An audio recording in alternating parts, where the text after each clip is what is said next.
can you explain quickly seed oils? Because Dr. Kate Shanahan, she came on the show. They are the Hateful Eight. Canola, soybean, corn, sunflower, safflower, grapeseed, rice bran, and cottonseed oils.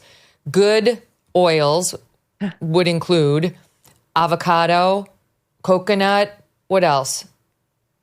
Olive oil, coconut, avocado, olive. and then things like ghee and beef tallow, duck fat, things like that. Things that are much more natural and have been less refined. These are fats that our bodies have evolved to eat over millennia. The issue with seed oils, which is one of the most controversial topics right now in the world, for whether they're healthy or not, I think you've got to back up a little bit and realize a couple things. One, that this is now the predominant source of calories in the American diet is these seed oils that are in everything. They are in every processed food. They are in salad dressings, so hard to find food without marinades. You can barely go to Whole Foods and find a food without seed oils anymore. Oh, I was complaining last Friday. I had on Dr. Martin McCary, and I was saying, okay, we want to get nuts, just healthy nuts for the kids to snack on, right? So you go, good luck finding a nut. The only ones you can find is maybe pistachios and macadamia nuts that haven't been treated with canola oil. And the kids, they don't want the raw nuts. They want something that's been like a little like flavored. But I have been able to find macadamia nuts and pistachios that say ingredients: nuts and salt. That's it. But everything else, canola. Always. And it's devastating to see like what's even happened to Whole Foods. The integrity and the standards of what they used to consider healthy have slipped so much, where 9 of the 10 things I pick up at a Whole Foods these days have too much sugar, seed oils, or they're not organic. So it's unfortunate. But so these seed oils have burst onto the scene, and many of them were actually created in the wake of Rockefeller's work with oil refining, as essentially they needed something to do with some of the byproducts of the oil refining. And so in a sense, we're kind of eating like an engine lubricant when we eat these seed oils. And they are not foods that we had 150, 200 years ago. They're brand new, and they're highly concentrated and rich for omega-6 fats, which are pro-inflammatory. They get incorporated rapidly into our cell membranes and have an impact on how our cells function. They outcompete other healthier forms of fat for places in our cell membrane. So they're actually changing really the structural integrity of our body. And I think, we have to take into account the fact that these are generally stored in clear plastic bottles, that plastic can, anything that's stored in a thin plastic bottle, like a vegetable oil or canola oil, can have those microplastics leaching into it. You often see avocado oil or olive oil in a glass bottle, but these seed oils are almost always in a plastic bottle. Clear plastic bottles, so that light is getting in, it's oxidizing the oils that can make them more damaging. And they're just the majority of fats we're eating, and they're devoid of really any nutritional value. I think if you really want to lose your lunch, you should Google a video of how canola oil is made. How is olive oil or avocado? We did it because I heard you say that. And so we have at least one. Here is a little look at how they make the very natural canola oil. Watch. It's the flakes into a screw press. It has a large revolving screw-shaped shaft enclosed within a slotted cage. As the shaft turns, its threads squeeze the flakes with high pressure, forcing out the oil, which then drains out through the slots. A 70-minute wash with a solvent. This chemical extraction process removes all but a trace of oil.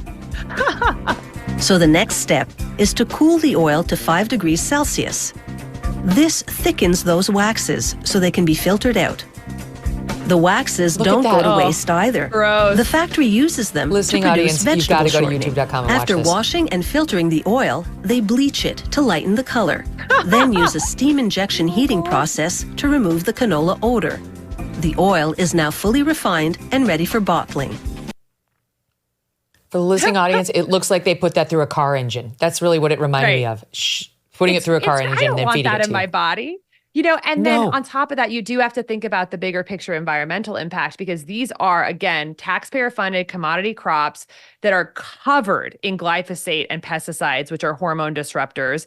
And so you're essentially, by buying that oil and using it, we're also promoting a system that's driving this monoculture that's destroying the soil in our country and will probably lead to some type of food collapse in the future because of what we're doing to our soil. And so much of that land is being used to grow this stuff that's just going into seed oils. It takes I'm just having my aha moment here on how kids are going into early puberty and the sperm count is going down and girls are having PCOS more than ever, even if you have a household that's feeding them vegetables and fruits, unless you're eliminating seed oils, they're getting the pesticides that you just listed, that glucosidase, whatever it is. That way, they're coming in through what's in your pantry. And this stuff could be leading to a lot of that, no?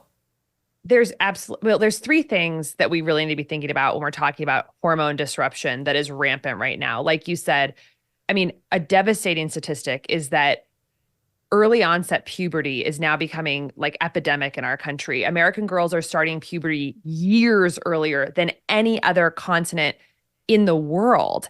And it has declined about 6 years, the onset of puberty in the past 100 years. And we're also seeing a huge rise in hormone-driven cancers, like breast cancer, which is an estrogen-driven cancer. On top of that, we're seeing a sustained decline in sperm count and a sustained decline in total fertility rate, and women's infertility, the leading cause of which is polycystic ovarian syndrome, is skyrocketing. So across the hormonal spectrum, we are being destroyed and devastated. I mean, I'm 36 years old. I cannot have a conversation with friends in my age group without the topic of infertility or IVF or egg freezing coming up. So we have to back up and say, what the hell is going on?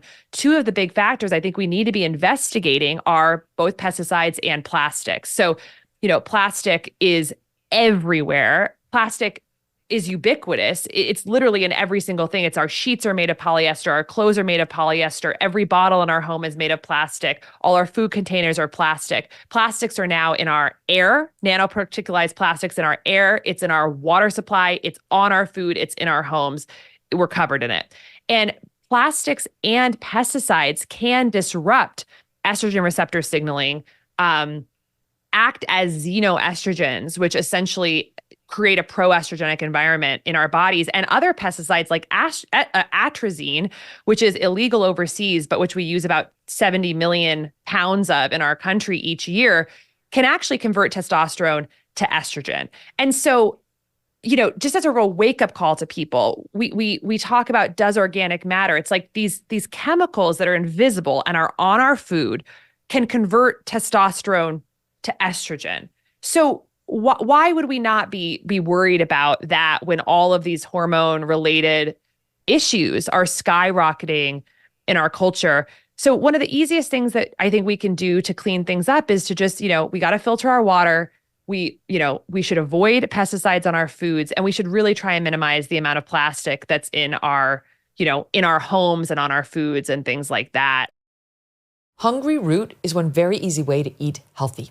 They send you fresh, high-quality groceries, simple, delicious recipes, and essential supplements. It's like having someone else do all the planning and shopping so you don't even have to think about it. Hungry Root gets to know your personal health goals, your dietary restrictions, favorite foods, how much time you want to spend cooking, and more. Then they will build you a personalized cart for the week, including easy 4-ingredient recipes to put those groceries to use. Each order fully customizable. They've got fresh produce, high-quality meat, healthy snacks, and more. Everything from Hungry Root follows a simple standard. It has to taste good, be quick to make, and contain whole, trusted ingredients. Hungry Root is offering the Megyn Kelly Show viewers 40% off your first delivery and free veggies for life. Just go to hungryroot.com/Megyn, MEGYN, to get 40% off your first delivery and get your free veggies.